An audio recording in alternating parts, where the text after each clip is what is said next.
ಜೈ ಬಾಬಾ ಸ್ವಾಮಿ. ಹಿಮಾಲಯದ ಸಮರ್ಪಣಾ ಯೋಗ ಭಾಗ 1, ಸಂಚಿಕೆ 25, ಪುಟ ಸಂಖ್ಯೆ 153. ಇವತ್ತಿನ ಗ್ರಂಥ ಪಠಣವನ್ನು ಗುರು ವಂದನೆಯೊಂದಿಗೆ ಪ್ರಾರಂಭ ಮಾಡೋಣ. ಓಂ ಗುರುರ್ ಬ್ರಹ್ಮ ಗುರುರ್ವಿಷ್ಣು ಗುರುರ್ದೇವೋ ಮಹೇಶ್ವರಃ ಗುರುರ್ ಸಾಕ್ಷಾತ್ ಪರಬ್ರಹ್ಮ ತಸ್ಮೈ ಶ್ರೀ ಗುರುವೇ ನಮಃ. ತಸ್ಮೈ ಶ್ರೀ ಗುರುವೇ ನಮಃ. ತಸ್ಮೈ ಶ್ರೀ ಗುರುವೇ ನಮಃ.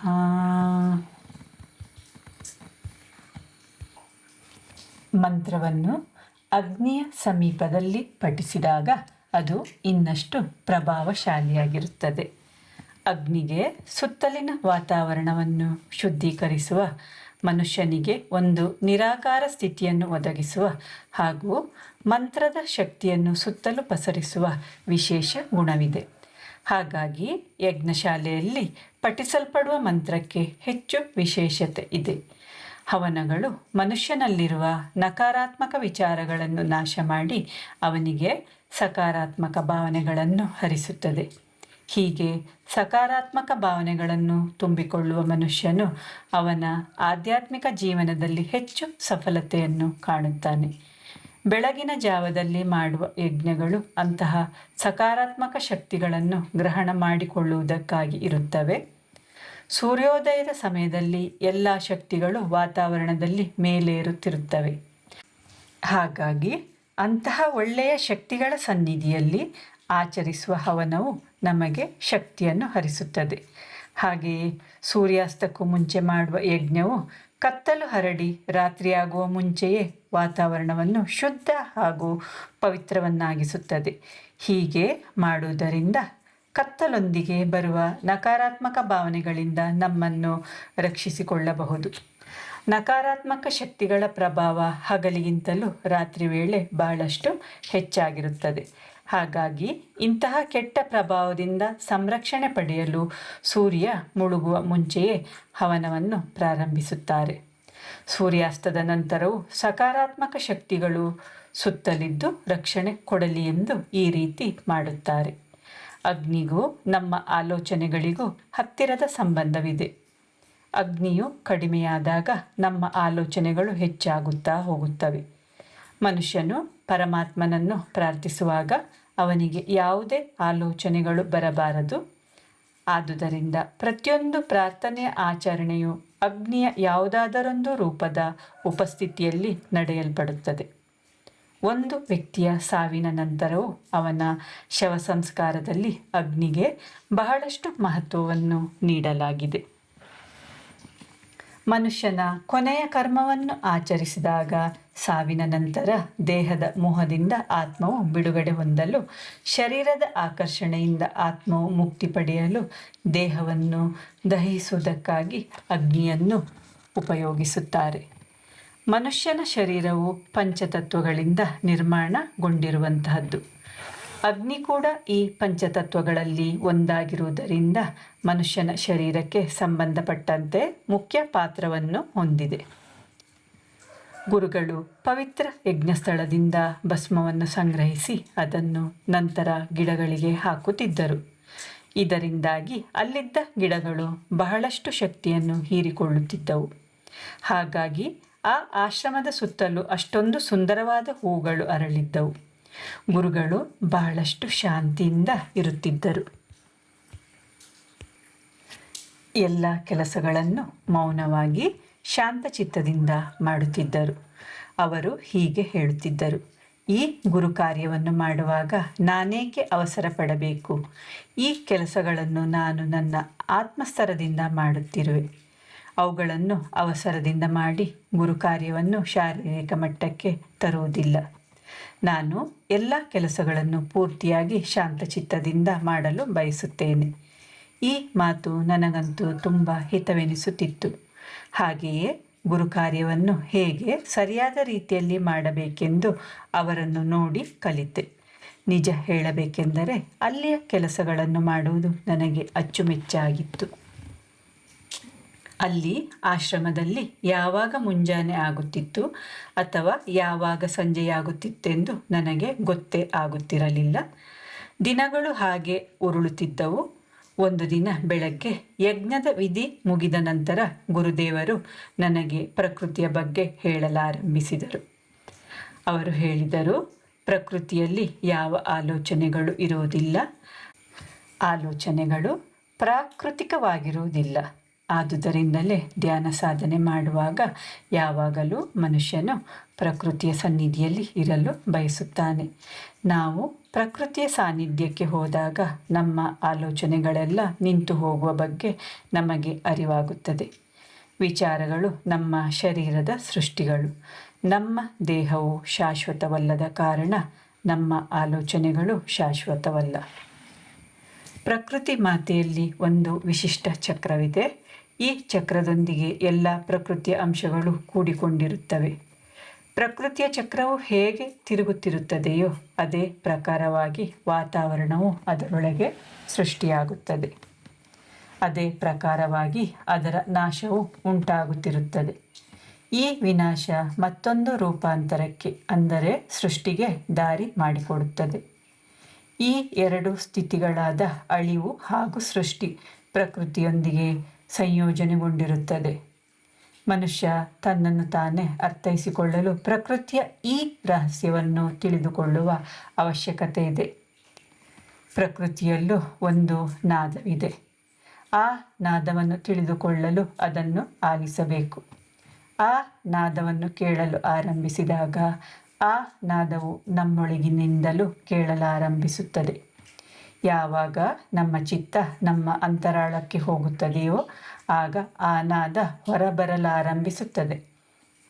ಆ ನಾದವನ್ನು ಬ್ರಹ್ಮನಾದ ಎನ್ನುತ್ತಾರೆ. ಇದು ಪ್ರಕೃತಿಯನ್ನು ಚಲಾವಣೆಯಲ್ಲಿಡುವ ಶಕ್ತಿಯ ನಾದವಾಗಿದೆ.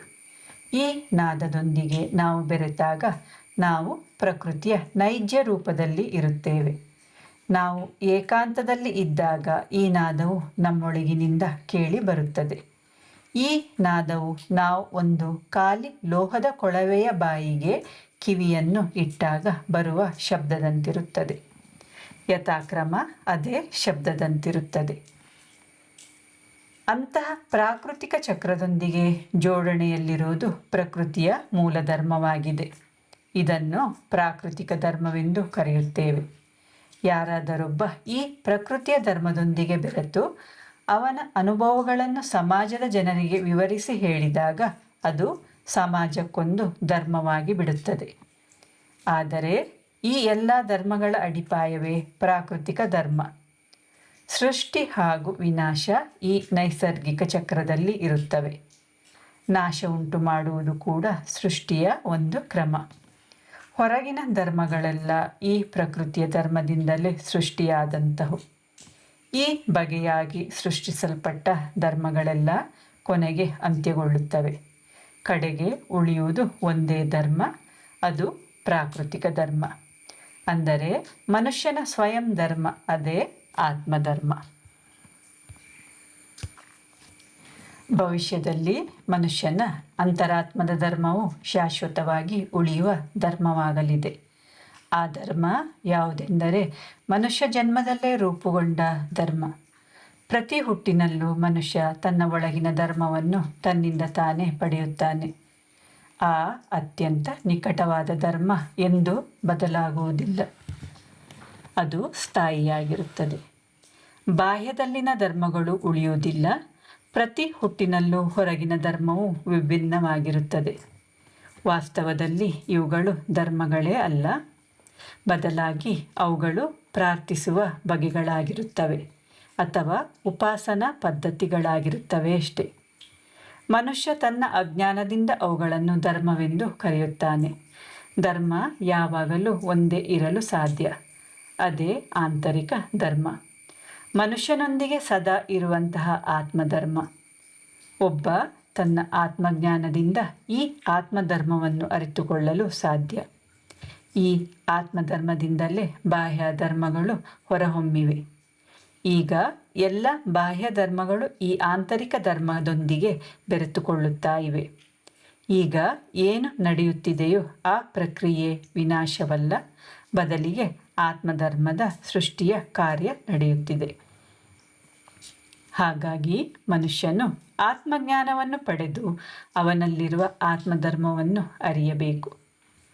ಆತ್ಮಜ್ಞಾನವನ್ನು ಪಡೆದು ಉತ್ತಮ ಆಧ್ಯಾತ್ಮಿಕ ಸ್ಥಿತಿಯನ್ನು ತಲುಪಿದ ಮಹಾತ್ಮರು ಕೇವಲ ಆತ್ಮಧರ್ಮದ ಬಗ್ಗೆ ಮಾತನಾಡುತ್ತಾರೆ. ಅವರು ಹೊರಗಿನ ಧರ್ಮಗಳ ಬಗ್ಗೆ ಮಾತನಾಡುವುದಿಲ್ಲ. ಅಂತಹ ಹೊರಗಿನ ಧರ್ಮಗಳಿಗೆ ಮಹತ್ವವನ್ನು ಕೊಡುವುದಿಲ್ಲ. ನಾನೀಗ ಯಾವುದೇ ಹೊಸ ಧರ್ಮದ ಬಗ್ಗೆ ಮಾತನಾಡುತ್ತಿಲ್ಲ. ಪ್ರತಿ ಜನ್ಮದೊಂದಿಗೆ ಬದಲಾಗುವ ಧರ್ಮಗಳ ಬಗ್ಗೆ ಯಾಕೆ ಮಾತನಾಡಬೇಕು? ಹಾಗಾಗಿ ಈಗ ಜನರು ಒಂದು ಆಧ್ಯಾತ್ಮಿಕ ಸ್ಥಿತಿಯನ್ನು ತಲುಪಿ ಆತ್ಮಜ್ಞಾನದ ಬಗ್ಗೆ ಮಾತನಾಡಿಕೊಳ್ಳುತ್ತಿದ್ದಾರೆ. ನಾನು ಆ ಆಂತರಿಕ ಧರ್ಮ, ಮನುಷ್ಯರ ಪ್ರತಿ ಹುಟ್ಟಿನಲ್ಲೂ ಅವನಲ್ಲಿ ಇರುವ, ಅವನೊಂದಿಗೆ ಬರುವ ಆ ಒಳಗಿನ ಧರ್ಮದ ಬಗ್ಗೆ, ಅಂದರೆ ಆ ಆತ್ಮಧರ್ಮದ ಬಗ್ಗೆ ಮಾತನಾಡುತ್ತಿದ್ದೇನೆ. ಒಳಗಿನ ಧರ್ಮ ಯಾವತ್ತೂ ಒಂದೇ, ಅದೇ ಆತ್ಮಧರ್ಮ. ಎಲ್ಲಿಯವರೆಗೆ ಆ ಆತ್ಮಧರ್ಮವು ಎಚ್ಚೆತ್ತುಕೊಳ್ಳುವುದಿಲ್ಲವೋ ಅಲ್ಲಿಯವರೆಗೆ ಆಧ್ಯಾತ್ಮಿಕ ಪ್ರಗತಿ ಉಂಟಾಗಲು ಸಾಧ್ಯವಿಲ್ಲ. ಬಾಹ್ಯದ ಹಂತದಲ್ಲಿ ಒಬ್ಬ ಬಹಳಷ್ಟು ಸಂಖ್ಯೆಯಲ್ಲಿರುವ ಧರ್ಮಗಳನ್ನು ಬದಲಾಯಿಸಬಹುದು. ಆದರೆ ಉಪಾಸನಾ ಪದ್ಧತಿಯಿಂದ ಧರ್ಮವು ಬದಲಾಗಲು ಸಾಧ್ಯವೇ?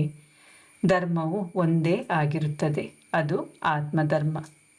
ಸರಳವಾದ ಪದಗಳಲ್ಲಿ ಹೇಳುವುದಾದರೆ ಮನುಷ್ಯ ಧರ್ಮ, ಪ್ರತಿಯೊಬ್ಬ ಮನುಷ್ಯನು ಮೊದಲು ಮನುಷ್ಯನಾಗಿರುತ್ತಾನೆ. ಆನಂತರ ಆತ ಉಪಾಸನಾ ಪದ್ಧತಿಯನ್ನು ಅನುಸರಿಸುವ ವ್ಯಕ್ತಿಯಾಗಿರುತ್ತಾನೆ. ಪ್ರತಿ ಜನ್ಮದೊಂದಿಗೆ ಹೊರಗಿನ ಧರ್ಮವು ಬದಲಾಗುತ್ತಾ ಹೋಗುತ್ತದೆ. ಆದರೆ ಮನುಷ್ಯ ಧರ್ಮ ಮಾತ್ರ ಮನುಷ್ಯನಲ್ಲಿ ಪ್ರತಿ ಜನ್ಮದಲ್ಲೂ ಇರುತ್ತದೆ. ಆದ್ದರಿಂದಲೇ ಮನುಷ್ಯ ಧರ್ಮವನ್ನು ಪ್ರಾಕೃತಿಕ ಧರ್ಮವೆನ್ನುವುದು. ಇದೊಂದೇ ಶಾಶ್ವತ ಧರ್ಮವಾಗಿರುವಂತಹದ್ದು. ಆತ್ಮಜ್ಞಾನವನ್ನು ಪಡೆದ ಮಹಾತ್ಮರು ಕೇವಲ ಮನುಷ್ಯ ಧರ್ಮದ ಬಗ್ಗೆ ಉಲ್ಲೇಖಿಸುತ್ತಾರೆ. ಹೊರಗಿನ ಯಾವುದೇ ಧರ್ಮವನ್ನು ನಂಬದವನಲ್ಲೂ, ಯಾವುದೇ ಉಪಾಸನಾ ಪದ್ಧತಿಯನ್ನು ಅನುಸರಿಸದೆ ಇರುವವನಲ್ಲೂ ಆತ್ಮಧರ್ಮ ಸದಾ ಇರುತ್ತದೆ. ಒಬ್ಬ ತನ್ನ ಪ್ರಾಣವನ್ನು ತ್ಯಾಗ ಮಾಡಿ ಬಿಡಬಹುದು, ಆದರೆ ಆ ಆತ್ಮಧರ್ಮವನ್ನು ತ್ಯಾಗ ಮಾಡಲು ಸಾಧ್ಯವಿಲ್ಲ. ಅದು ಯಾವಾಗಲೂ ಒಂದೇ ಆಗಿರುತ್ತದೆ, ಅದು ಶಾಶ್ವತವಾಗಿರುತ್ತದೆ. ಅದನ್ನು ಬದಲಾಯಿಸಲು ಸಾಧ್ಯವಿಲ್ಲ ಅಥವಾ ಬಿಟ್ಟು ಬಿಡಲು ಸಾಧ್ಯವಿಲ್ಲ. ಆ ಆತ್ಮಧರ್ಮ ಸನಾತನವಾದದ್ದು, ಅದು ಯಾವಾಗಲೂ ಇರುವಂತಹದ್ದು. ಈಗಾಗಲೇ ಆತ್ಮಜ್ಞಾನವನ್ನು ಪಡೆದ ವ್ಯಕ್ತಿಗಳು ಜನರ ಆತ್ಮಧರ್ಮವನ್ನು ಬಡಿದೆಬ್ಬಿಸುವ ಕಾರ್ಯವನ್ನು ಸದಾ ಮಾಡುತ್ತಾ ಬಂದಿದ್ದಾರೆ. ಈ ಆತ್ಮಧರ್ಮವೆಂಬ ಸೂರ್ಯನು ಯಾರೊಳಗೆ ಉದಯಿಸುವನೋ ಅಂತಹವನಲ್ಲಿ ಜ್ಞಾನವೆಂಬ ಬೆಳಕು ಬೆಳಗಿಕೊಳ್ಳುತ್ತದೆ. ಹಾಗಾಗಿ ಸಂತ ಜ್ಞಾನೇಶ್ವರರು ತಮ್ಮ ಜೀವಿತ ಕಾಲದಲ್ಲಿ ಸೂರ್ಯನು ಜ್ಞಾನದ ರೂಪದಲ್ಲಿ ಪ್ರತಿಯೊಬ್ಬ ಮಾನವನಲ್ಲಿ ಉದಯಿಸಬೇಕು ಹಾಗೂ ಪ್ರತಿಯೊಬ್ಬ ಮನುಷ್ಯನು ಆತ್ಮಜ್ಞಾನವನ್ನು ಪಡೆಯಬೇಕೆಂದು ಪ್ರಾರ್ಥಿಸಿದ್ದರು. ಅವರು ಅಂತಹ ಒಂದು ಸೂಕ್ತ ಸಮಯ ಮುಂದೊಮ್ಮೆ ಬರಲಿದೆ ಎಂದಿದ್ದರು. ಅಂತಹ ಸಮಯವೀಗ ಬಂದಿದೆ.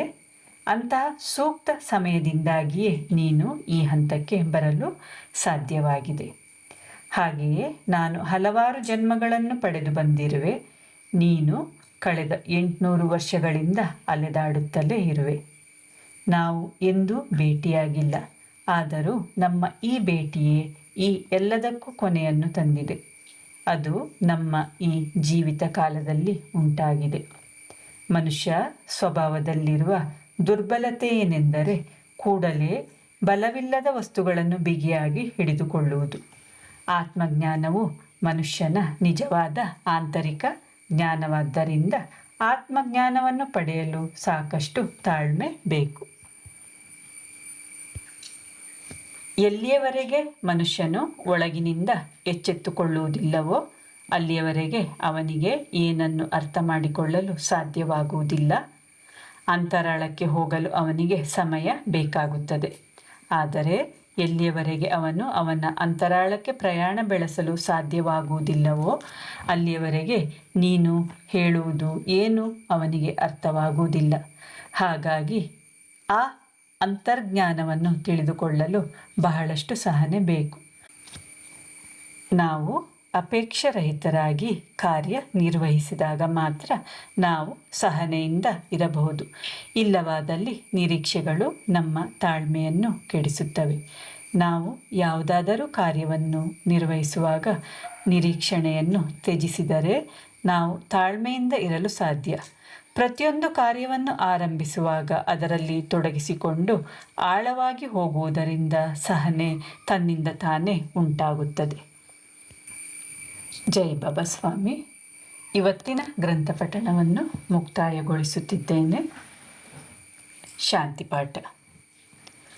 ಓಂ ದ್ಯೋ ಶಾಂತಿ ಅಂತರಿಕ್ಷಂ ಶಾಂತಿ ಪೃಥ್ವೀ ಶಾಂತಿ ಆಪಃ ಶಾಂತಿ ಔಷಧಯಃ ಶಾಂತಿ ವನಸ್ಪತಯಃ ಶಾಂತಿ ವಿಶ್ವೇ ದೇವಃ ಶಾಂತಿ ಬ್ರಹ್ಮ ಶಾಂತಿ ಸರ್ವಗಂ ಶಾಂತಿ ಶಾಂತಿರೇವ ಶಾಂತಿ ಸಾ ಮಾ ಶಾಂತಿರೇಧಿ.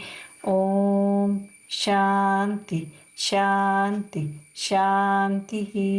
ಸರ್ವರಿಷ್ಟ ಸುಶಾಂತಿರ್ಭವತು.